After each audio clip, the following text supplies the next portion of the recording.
Hi, my name is Matthew. This is my hope story. I grew up in a single family home. My parents divorced before I was a year old, so I lived with my dad. My mom was a schizophrenic. My dad had major custody over me.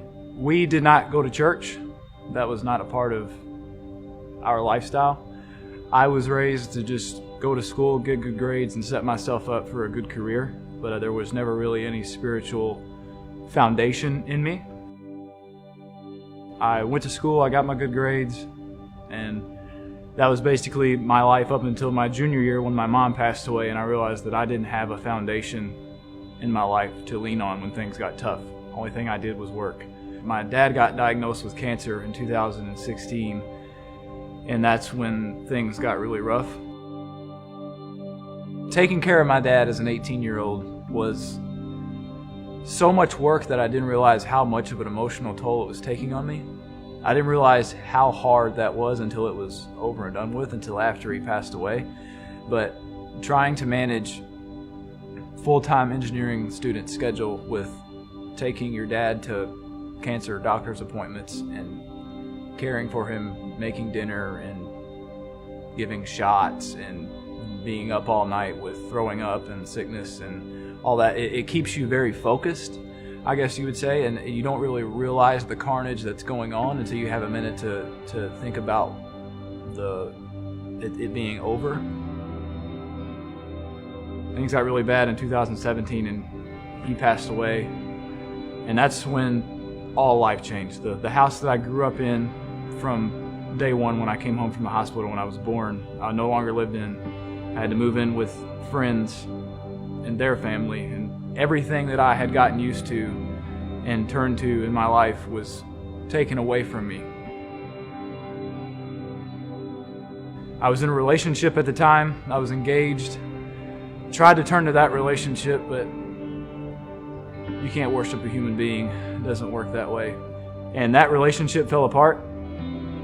So I had nothing. I met up with a friend to talk about life and that relationship, and that friend is now my girlfriend, and she is the reason that I have made it to Hope City. So from the first moment I got to Hope City, I realized that this was not like any church that I've been to in the past. The moment that I had at Hope City, when I knew that I had to raise my hand, I needed that salvation, was when Pastor Jason preached a sermon about not being fully free until you're fully committed. And that really spoke to me because I knew I wasn't fully committed. I was trying to tell myself that I was, but deep down I knew there was a lot of things I was holding back on and trying to put my own hands on and just try to take control of. So I got baptized and gave my life to the Lord, and it was very freeing. Over the past few weeks, I've felt this awesome power of just not being in control. And for a lot of people, not being in control causes fear. But I felt the power of what Christ can do when you just give your life to Him, and that's when everything changed.